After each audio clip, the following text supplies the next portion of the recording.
صحتك بالدنيا. هذا البرنامج برعاية مركز الدكتور بندوار عدنان محمد، الأخصائي في جراحة الوجه والفم والفكين. المركز مختص بالتجميل وزراعة الأسنان. مركز الدكتور بندوار محمد يقدم كافة الخدمات السنية: تجميل الأسنان، معالجة الأسنان بأحدث الأجهزة والأنظمة، معالجة أسنان الأطفال ضمن المركز تحت التخدير العام، عمليات الزرع بأحدث الأجهزة والتقنيات، عمليات جراحة الوجه والفم والفكين بالأنظمة الحديثة، تبييض الأسنان بالمواد المستوردة والتقنيات الحديثة، أيضا تجميل الأسنان بطرق حديثة وسهلة. ولعنة هوليود الشهيرة.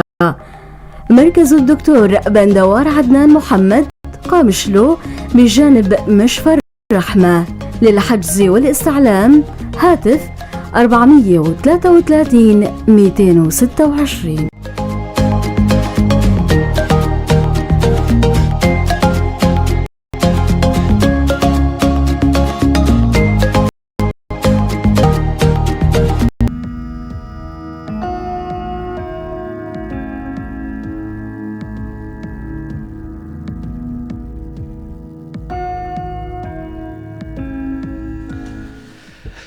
لكل اللي عم يسمعونا عبر التردد 103.5، أيضا للي عم يشاهدونا عبر البث المباشر على صفحتي الإذاعة راديو بوير وبوير عربي، يسعد مساكم وأهلا وسهلا فيكم بحلقة جديدة من برنامج صحتك بالدنيا. رح أكون أنا معكم بالتقديم عماد خلف، وضيفي بالاستديو الدكتور فهد محمد سليم عبد الرحمن، اختصاصي بطب الأسنان وجراحتها. اسمحوا لي رحب بضيفنا لحتى نبدأ لقائنا. مساء الخير دكتور فهد، أهلا وسهلا. مساء النور، يا أهلا وسهلا. مستمعينا، مثل ما قلنا لكم ضيفنا هو اختصاصي بطب الأسنان وجراحتها. أي حدا حابب يسأل ينضم لنا يأغني لقاءنا، فيكم تراسلونا أو تتصلوا فينا عبر رقم الاتصال الأرضي 429 101، أو عبر الرسالة بكومنت على البث المباشر مثل ما ذكرنا على صفحة الإذاعة. رح نجاوب على أسئلتكم عبر الواتساب ب 093 82 80 81 4. برسالة أكيد رح نجاوب على أسئلتكم. شكرا لزملائي شيرين ومروان عبر البث المباشر والكنترول. وخلونا نبلش لقائنا مع الدكتور فهد. اليوم هيك اخترنا موضوع يعني أهمية له أهمية أكيد، وهو شائع هالحالتين يعني اللي رح نحكي عنهم، هن الآفات اللي عم تصيب الأسنان، واللي الأشيع حالتين هن التسوس والخراج. ربما قد يكون يعني الخراج هو مرحلة متطورة بعد التسوس. لكن لمدخل لموضوعنا ولشرح للحالة، الدكتور فهد راح يشرح لنا بداية دكتور شو بنعني أو شو هني أكثر الآفات اللي بتصيب الأسنان، سواء التسوس أو الخراج كتعريف. هلا التسوس هو التخرب، هو من أكثر الأمراض شيوعا بالعالم. التسوس بيصير تخرب بطبقة المينا بالسن نتيجة الإهمال بالصحة الفموية التناول المتكرر للكربوهيدرات، السكريات، المشروبات الغازية. مثل ما قلنا هو السبب الرئيسي هو الإهمال بالصحة الفموية. تمام. هل تناول المتكرر للسكريات بيصير مثل الويحة على الأسنان، وهاي بتنشط البكتيريا الموجودة بالتم اللي بتتغذى على هالويحة. تماما. فبيصير مثل النقطة بيضة أول شيء تماما على السن بطبقة المينا. فقديش ما صار إهمال أو إنه المريض ما راجع الدكتور، ما الإهمال بالزيارات الدورية، هالتسوس أو النخر نحن بنسميه تسوس نفس الشيء، راح يتطور من طبقة المينا راح يصير بطبقة العاج. أيوة. طبعا السن هو الطبقات. تماما. مينا هو بالخارج. نعم. الطبقة اللماعة هي، بعدين العاج، بعدين اللب. إيه؟ المينا مثل ما قلنا بس صار فيه تسوس وتطور وصل للعاج. هلا العاج أقل مقاومة من المينا للتسوس. أيوة. راح يتطور بسرعة وراح يوصل بقى لمراحل متقدمة مثل ما قلنا لللب اللي هو العصب، أو إذا صار إهمال فظيع بده يصير بقى عفونة، خراج، آفة حول السن. تماما. دكتور، لكن إذا التسوس هو مو المادة أو اللون، تغير لون السن نحو السواد أو مثلا يعني هو بدايته بيضة. نقطة بيضة مثل الطبشورية. أيوة. بعدين بيتطور للسواد. تماما. بيتطور لسواد مثل ما قلنا من المينا للعاج، ومن العاج للو. تماما. دكتور انت ذكرت موضوع التطور، يعني اذا التسوس تطور ممكن يؤدي الى شو؟ هلا لخراج مثلا؟ هذا اخر مرحله يتطور لخراج، مع مثل ما قلنا اهمال انه المريض ما راجع الدكتور. هلا باول مرحله اذا المريض راجع الدكتور وكشف وزيارات دوريه، احتمال هل التسوس ينشال بشغله بسيطه وينحط له بس حشوه بدون سحب عصب، بدون معالجات طويله. اكيد. اذا تطور وما راجع راح يصير في وجع. تماما. وجع اول شيء بده يكون على البارد، على الساخن، على السكريات، الشغلات الحلوه. صح. وكمان اذا ضل على هالوجع وما راجع راح يتطور وجع عفوي، الم عفوي. يعني وجع بسبب بدون بدون اي شيء. سبب. بالمحرضات وبدون محرضات. تماما. هون بده يكون بده سحب عصب، معالجه لبيه للسن وطويله ربما تكون، يعني نوعا ما يعني نوعا ما يعني من بدال ما جلسه واحده بدها تكون جلستين ثلاثه. اكيد اكيد. واذا الخراج ما بيصير الا بالاهمال الفظيع. تماما. يعني اذا خلى السن هيك بقى هون احتمال السن يتعالج ولا يصير للقلع. تمام. دكتور بمرحله التسوس يا ترى السن يعني بيسبب الم؟ بالبدايات لا. هاد اشاره هون المشكله يعني. هون دور الفحص الدوري، الزيارات الدوريه للطبيب. اكيد. هاي اكيد رح يعني نتناول هالموضوع هذا دائما نحن ببرنامجنا اللي هو يعني نعتبره توعوي. اكيد رح نختم يعني لقاءنا بتوصيات من عند الدكتور فهد. فهذا الحكي لانه دائما المريض ما بيأهمل حاله بالمراحل الاولى باي مرض ما كان، فبالاسنان اكيد. دكتور لو نحكي عن الخراج كتعريف شو هو؟ شو بنعني بالخراج عاميا هيك بنحكي؟ بنلاحظ احيانا في مرضى بيقولوا انه والله ما حسينا بألم، ما صار شيء، فجأة بفيق الصبح انه في وزمة بطرف ما، فبيراجع الطبيب يقول انه هذا كان مرحلة يعني متأخرة. لو تحكي لنا عن الموضوع. هلا الخراج مثل ما قلنا بده يصير بطريقتين. يا اما المريض سنه مسوس وانكسر وتطور مع الاهمال. نعم. ما راجع الدكتور صار خراج. او انه يكون سن معالج من قبل. ايوه. المعالجه بتكون سيئه، ناقصه او سيئه. نعم. انه مو بهالجوده. القنوات تبع العصب ما تكون تنظفت منيح. تمام. فبيصير خراج. الخراج هو آفة حول السن. عند عند جذر السن، عند ذروة السن. تماما. هلا مثل ما قلت مرات المريض بيقول ما حسيت فيه، هو التهاب. تماما. بقى صاير من زمان التهاب مزمن. تماما. بفترة بده يصير التهاب حاد. بقى هون كمان بده تدخل، يعني انه يتعالج السن اذا في امكانية. نعم. اذا السن مو متهدم يعني ما صاير للقلع، بده معالجة بطريقة لازم تكون أكاديمية شوي. والأهم إنه الغسيل عند الطبيب. مو بالبيت. أكيد يعني هالمرحلة عديناها. خلص إنه صار لازم بده معالج السن. احتمال يكون بده جلسات طويلة أكثر من جلسة. المريض لازم يكون صبور طبعا مشان يحافظ على السن. أكيد. هلا في بعض الحالات تتطلب ممكن شيء 6 شهور سنة، وفي بعض الحالة حسب الحالة ممكن يكون في سبيل المحافظة على السن. أكيد يعني دكتور ممكن يكون أكثر من سن أو سن يصيب جاره السن اللي مجاور له. هاي فيها شيء هذا؟ بالخراج لا. طبعا إلا إذا تطور كتير يعني صار كيسة كبيرة، آفة زروية كبيرة، يعني احتمال يأذي السن اللي جنبه. بس إنه السن بس فيه عفونة لا صعب. تمام. بس إنه النخر تسوس لما بيصير بين السنين والمريض همله بده يأذي السن اللي جنبه كمان. تماما. دكتور لو نحكي عن الأسباب هلا، يعني المريض أو أي حدا يعني صحيح مو مانو عليل عم يسمعنا، المستمع عم يسأل حاله يا ترى يعني شو سبب التسوس هذا؟ شو الأسباب اللي بتؤدي للخراج للتسوس؟ يعني في عوامل معينة مثل ما ذكرتوا، نظام غذائي، إهمال، عدم زيارة دورية، في أسباب تانية مثلا ممكن تكون وراثية، ممكن تكون في شيء تاني يعني. طبعا انه الوراثه بتلعب دور. طبيعه الاسنان هاي اول شيء. بس السبب الاهم هو العناية الفموية.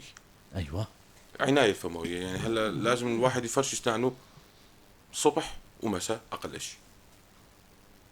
تماما. الصبح بعد الفطور، المساء قبل ما ينام. مو انه يغسل المساء وبعدين يروح ياكل وينام. قبل ما ينام تماما. ما عاد ياكل شيء. وكمان الزيارات الدورية مهمة جدا. يعني أقل شيء مثلا كل 6 شهور يراجع دكتوره، يفحص له، يشيك له، يشوف إذا في شيء ولا لا. تماما. وكمان هلا غير الفرشاية في إنه استعمال الخيوط السنية. ايوه.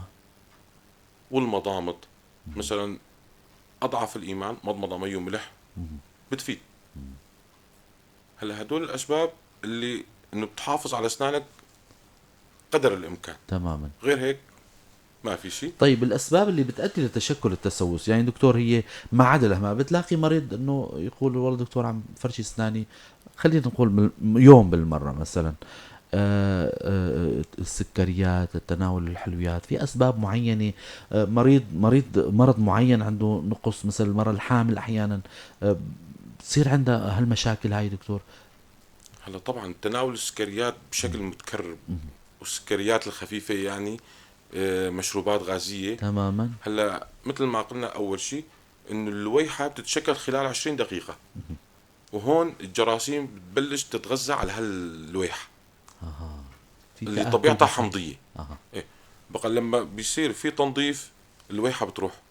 هلا حتى الواحد بلسانه إذا بيمرق لسانه على الأسنان بيحس فيها إنه بيصير مثل الخشوني. صح. إيه هلا الحمل بيصير تغيير بالهرمونات. طبعا كيف بيأثر؟ مثلا هلا في بعض النسوان مثلا ما فيهم يفرشوا اسنانهم بفترة الحمل. أيوة. بيكون عندهم إقياء. صح. ما فيهم يفرشوا اسنانهم. بتصير التهابات باللثة كتير بالحمل. صح. وهون طبيعة الجسم كمان لما بتصير مراجعة إقياءات وهيك بتكون طبيعة الفم حمضية، وسط حمضي. نعم. بيصير وسط حمضي. هون بتنشط البكتيريا أكثر. لهالسبب هذا بصير في تسوسات والنخر أكثر بالفترة فرصة الحمل. أكثر يعني. فرصة أكثر. تماما. العرض وشكل الوجع او التسوس بالعيان يعني دكتور بيبين هلا للشخص اللي هو بالبيت يشوف يكشف على اسنانه من الخارج، يعني بيبين معهم او انتم كاطباء مثلا بنظركم او بالفحص السريري عند للمريض كيف بيبين؟ هلا التسوس مثل هو بيبين سواد يعني لما بس المريض شوي ذكرت انه هو بتكون لويحه بيضاء. هاي بدايته. هاي هون ما صار تسوس. تمام. هاي اللويحة بتتشكل مثل طبقة على السن، طبقة كلسية يعني، طبقة هيك إذا نسميها بالعامية بتكون إنه سميكة يعني، لينة مو سميكة. هاي أول شيء. بعدين تتطور إنه بيصير مثل السواد. تمام. هون المريض لازم يشوف يعني مثلا إنه مثل ما قلت إذا شاف أسنانه بيشوف في سواد على أسنانه.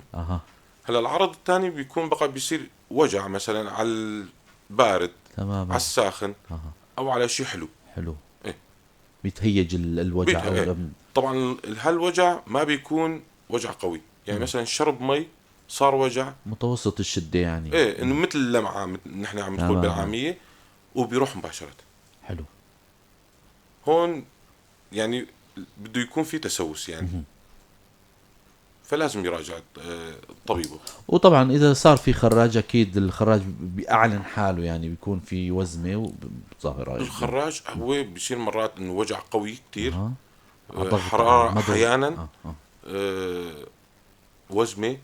ورم بالوجه. هاي انه خلاص انه هذا واضح يعني تشخيص واضح. ايه. دكتور بهالحالات يعني بموضوع التشخيص يعني التأكد وبت بالأمر يعني شو هن الإجراءات التشخيصية عندكم؟ يعني تاخذوا صورة شعاعية بالعيان تحزموا يعني تحسموا الوضع ولا كيف؟ هلا أول شيء الفحص السريري. نعم. بيبين معنا انه مثلا في تسوس ما في تسوس. مرات بيشتكي المريض بس بالفحص السريري ما بيبين معنا انه ما في شيء، بيكون بين الاسنان من تحت صاير تسوس. هون نرجع انه الصورة الشعاعية. تماما. هذا اجراء ضروري يعني. الصورة الشعاعية وبسيط يعني. بسيط. صورة يعني بانورامية او انه صورة اذا الدكتور عنده جهاز الشعة بالعياده ايضا بالعياده يعني بيبين مثلا السن فيه تسوس واصل للعصب مواصل للعصب كميته يعني بيبين تماما اكيد. وغير هيك ما في داعي لاي اجراء تاني دكتور. لا لا لا. هاي عندكم الاجراء. حابب اذكر مستمعينا للي عم يسمعونا، انتم هلا عم تسمعوا برنامج صحتك بالدنيا اذاعه بوير اف ام على الموجه 103.5. ايضا مشاهدينا بنوجه لكم تحيه للي عم يشاهدونا ويبعثوا لنا سلامات. اكيد نحن مسرورين بمشاهدتكم للبرنامج، ونتمنى يكونوا معلومات اللي عم يقدموها الاطباء وضيفنا بالاستديو الدكتور فهد محمد سليم عبد الرحمن اختصاصي بطب الاسنان وجراحتها تكون مفيده لكم. اي حدا حابب يسال ما تترددوا، عبر كومنت عبر البث المباشر اكيد رح نجاوب على اسئلتكم. ايضا ما تترددوا تشيلوا السماعه وتتصلوا معنا عبر الرقم الارضي 429 101. رح نكون مسرورين لما بتأغنوا لقائنا مع الدكتور فهد. عم نحكي هيك اليوم عن آفات الاشياء، الحالات اللي عم تصيب الاسنان وهي سواء كان التسوس او الخراجات. دكتور بعد التشخيص اكيد الطبيب يلجأ للعلاج. العلاج علاج التسوس والخراج على حدة. هلا علاج التسوس حسب مرحلة التسوس مثل ما قلنا أول شيء. هلا إذا تسوس بسيط نخر بسيط نحن بنقوم بتجريف هالنخر، نحفر السن محل النخر وبنحط حشوة بس فقط بدون سحب عصب. ما بيكون واصل إذا ما واصل العصب طبعا مثل ما قلنا هاي أول مرحلة. تماما. هلا المرحلة الثانية إذا في وجع قوي فتحنا السن بدنا نسحب عصبه إجباري. تماما. ما يعني إذا حطينا حشوة بده يضل وجع أكيد. طالما في وجع عفوي وفي وجع قوي فالسن بده سحب عصب إجباري. وسحب العصب إجراءه يعني مثل ما قلنا كله تحت التخدير. نعم.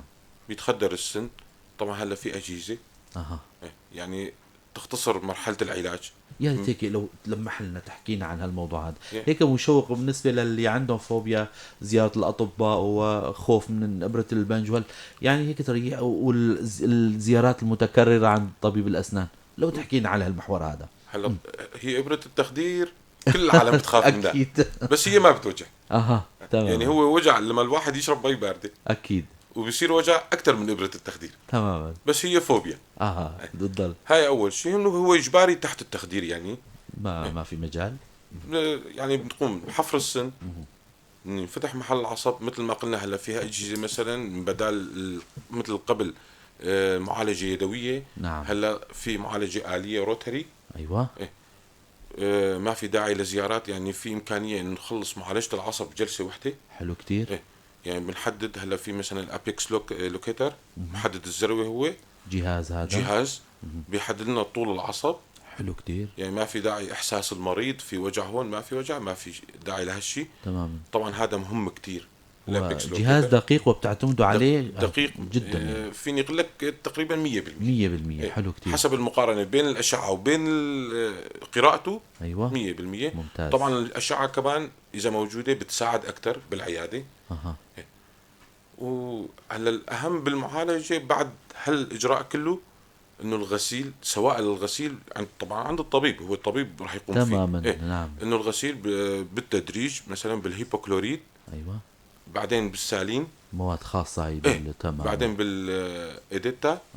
بعدين بالسالين بعدين بالكلورهكزيدين وبنرجع للهيبوكلوريد. أيوة. ليتعقم القناة العصبية بشكل فينا يعني ما فينا نقول 100% بس إنه بشكل يعني مطلوب أقرب إلى المطلوب. تماما. من تفاديا من مثلا حدوث خراجات بالمستقبل. تمام. وبتحشوا نحشي قناة العصب أول شيء. أيوة. بحشوات خاصة يعني. تماما. وبعدين نحط حشوة نهائية. طبعا السن بس ينسحب عصبه يفضل إنه يتوج يتلبس. نعم. مشان ما ينكسر. أكيد حفاظا عليه يعني. هذا خيار أفضل. أما إذا المريض نفسه هو بده أو ما يعني أمور مرتبطة بأمور مادية ربما قد يكون يعني. طبعا هون الشغلة بترجع للمريض. أكيد. بنقدم النصيحة وهو بيختار. طبعا. ومرحلة الخراج لو نحكي عنها دكتور. هلا الخراج جبتوا سيرة المي بدنا نشرب مي. تفضل دكتور. هلا الخراج مثل ما قلنا كمان السبب إنه يعمل السن المريض هامل سنه لدرجة إنه واصل للخراج. نعم. أو إنه في معالجة قبل والمعالجة ناقصة أو سيئة فينا نقول. ممكن يعني. كمان نفس الشيء، بس هون إنه احتمالية الجلسات أكثر. تمام. هون تلعب معالجة كمان أطول يعني. إيه، نفتح السن كمان مثل الأول ونبلش نحدد الطول. أيوة. مثل سحب العصب على الابيكس لوكيتر، نفس الخطوة يعني. نفس الخطوة تماما. ونبلش تنظيف بالجهاز الحفر اللي هو الآلي. نعم. محل القناة العصبية. حلو. تنظيف والغسيل، غسيل المتكرر. ومراقبة الأعراض. تماما. إيه. طبعا هون انه في جلسات بدها جلسات اجباري، خصوصا اذا كان حاد كتير لا يشفى المريض. والخراج طبعا بده مراقبة. يعني مثلا هلا اذا خراج كبير ما بنرجع للجراحة مباشرة. أيوة. هلا اول خيار هو الاساسي هو المعالجة. تماما. بعدين نرجع لمراقبة السن كل 3 شهور صورة شعاعية. لهالدرجة طويلة المعالجة يعني. إيه؟ تماما. ليبين هلا هو انه كل 3 شهور بعد ما خلصت المعالجة نعم. بده يراجعنا. مثلا نصور له صورة، نشوف هل خراج، نقارنه بين الأول أول ما أجا والصورة الجديدة. نعم. عم بيصغر، عم بيكبر، تماما. ولا نفسه. بنضل هلا إذا كان عم بيصغر أو حتى إذا ضل على حجمه أيوة. بنضل ل3 شهور تاني تماما. بنراقبه. لكل مريض وكل سن على حدة طبعا يعني. إيه، هون طبيعة الجسم تلعب دور. وطبعا طبعا. مثل ما قلنا هلا أول شيء إذا قمنا بالخطوات الأكاديمية أها. بقى الجسم بيلعب دور. تماما. إنه بالشفاء. آخر حل هو إنه مشان الخراج هو الجراحة. تماما. هذا إذا عند الحالة أو ما استجابت الحالة. نحن بنسميه قطع زروي. تماما. دكتور، ضمن يعني ضمن المعالجة في أدوية معينة بتعطوها للمريض، ولا فقط مثلا خلينا نسميه تفجير الجرح هذا، أو مثلا معالجة السن يعني بدون أدوية؟ كأدوية ما بنعطي إلا إذا كان خراج حاد. يعني في وجع كتير. نعم. مشان بس نقدر نشتغل بالسن. أها. يعني هلا في بعض الحالات مثلا المريض ما بيقدر يفتح تمه، صح. هون بنعطي أدوية مشان بس يخف هالوجمة، تماما. يخف هالوجع، نقدر بقى نشتغل فيه. يعني مشان يصير الالتهاب، يتحول الالتهاب من الالتهاب الحاد للالتهاب المزمن. تماما. بس وبعدين لازم الدكتور يبلش شغله بقى. حلو كتير. بنوجه تحية لجميع اللي عم يشاهدونا، للي عم يسمعونا. انتوا عم تسمعوا برنامج صحتك بالدنيا.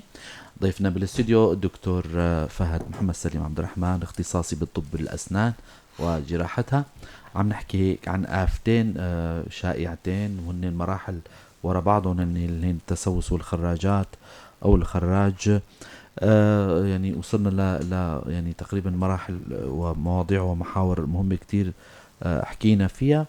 للي حابب ينضم لنا أو يسأل، أكيد رح نكون مسرورين عبر الاتصال بالرقم الأرضي 429 101، أو عبر إرسال رسالة عبر الواتساب 093 82 80 81 4 على صفحتين. إذا عبر كومنت سواء تبعتوا سلامات أو تبعتوا لنا سؤال بيخطر على بالكم بما يخص مجال طب الأسنان، أكيد راح نكون مسرورين. بويا العربي وراديو بير.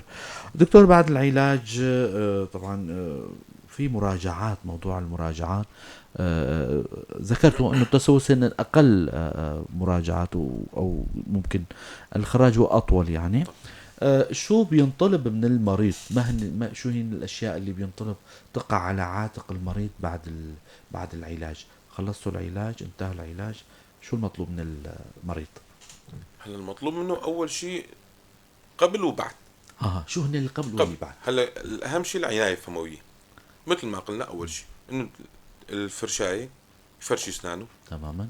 هذا إنه مو مشان إنه والله حط حشوة ولا عالج سن. تمام. لا، للأسنان كلها. للأسنان كلها. تمام. إيه. ومثل ما قلنا في خيوط بين سنية، هاي الخيوط كمان خاصة يعني خاصة للأسنان، ما بتجرح اللثة ما لا، كذا، لا. إلا ميزات خاصة إلا يعني. ميزات خاصة. والمضامض. مضمضة شو دكتور؟ مشان هيك دائما نعيد المعلومة للمستمع يستفيد. هلا المضامض مثل ما قلنا، هلا في مضامض بالفلور، حصلا فيها فلور، فلورايد، او مي وملح. مي وملح. مي وملح. حلو. إيه. أرخص شيء متوفر بجميع متوفر بكل منزل يعني. بتفيد وما بتضر. تماما. إيه. أكيد. هلا هلا بعد العلاج مثل ما قلنا، هلا مثلا اذا في خراج آفة نحن طلبنا منه مثلا يراجعنا بعد 3 شهور، نعم يراجع الدكتور، ما يهمل الموضوع. نعم. يعني هلا احتمال ما يصير شفاء، ممكن ما يستجيب يعني. ما يستجيب تماما. هون نحن من الاول بننبهه انه مثلا المرحله الثانيه الجراحه اخر شيء. تماما. إيه؟ تحطوه بالصورة للمريض طبعا. يعني. إيه؟ يعني هلا مثل ما قلنا يراجع، نصور له صوره بسيطه، نشوف الوضع، وعلى هالاساس مثلا احتمال يقول تعال بعد 3 شهور نعم. صور لك صوره ثانيه. هو اجراء بسيط يعني، اكيد، ومو مكلف. تماما. فالافضل انه يلتزم بالاجراءات والتوصيات. تماما. بنختم لقائنا دكتور بتوصيات للأصحاء حتى للي عندهم حالات مرضية يعني، كعادات وكتوصيات عبر منبر بوير، نحن حابين لجميع المستمعين. هلا مثل ما قلنا نرجع كمان اهم شيء العناية، سواء الشخص معه مرض او ما معه مرض. تماما. هلا الشيء اللي بيضر اكثر مشروبات الغازية. تماما. هاي بتضر يعني، انه خصوصا بشكل يومي. هلا انا ما عم بحكي بالمناسبات، هلا في بعض العالم فينا تشرب باليوم قنينة كولا، وارد، وفي ناس هو هاي بتضر بطبقة المينا. ايوه. يعني مثل ما بتقول فينا انه عم بتدوبها. طبعا بكميات، ما انا برجع بحكي انه والله بالشهر او صدق مناسبة معينة يشرب كاسة بده يروح يعني. السن لا. العناية، المراجعات الدورية. نعم. يعني يكشف على اسنانه، ما عنده شيء، صار عنده فرصة يروح لعند دكتوره يشوف له اسنانه في شيء، حتى اذا بده يكون في شيء بده يكون بدايته مراحل بدائية. نعم. يعني انه شيء مثلا حشوة بسيطة او توصية انه اهتم. نعم. هيك باسنانك. هلا في بعض العالم مثلا مع السكري. نعم. هدول لازم يهتموا بقى بالعناية اكثر. تماما. غير انه يهتموا يضبطوا السكر. أكيد. إيه؟ انه يهتموا، لانه السكر انه مثل ما بيضرب الاجر، القلب، الشبكية، بيضرب اللثة. ايه؟ نعم. بتأذي، بيصير له تأثير على اللثة. ايه؟ مرضى القلب. نعم. كمان نفس الشيء، انه هدول انه مثلا وهن بيعرفوا لان دكاترتهم عم ينصحون. صح. ايه؟ انه روح عالج اسنانك قبل ما تيجي تعمل العملية. لانه التهابات اللثة والتهابات الاسنان بتسوي التهاب شغاف القلب. ايوه. ايه؟ معلومة جدا مهمة هاي. ايه؟ فانه لازم يهتموا انه اهتمام اكثر، وهو هذا الاهتمام ما بياخذ منك 10 دقائق باليوم فقط، صبح ومساء، موزعين 5 دقائق 3 دقائق 3 دقائق. جدا جدا مهمين هدول هن دكتور، هدول هن بشكل عام. ألف شكر لكم دكتور فهد على المعلومات القيمة والحضور الجميل. كتير سررنا بحضوركم، شكرا لكم. شكرا لمتابعينا ومستمعينا للي سمعونا وللي شاهدونا على صفحتي الإذاعة. شكرا لزملائي بالكنترول والبث المباشر شيرين ومروان. على أمل نلقاكم الأسبوع القادم بحلقة جديدة وضيف جديد. تضلوا بخير وسلامة.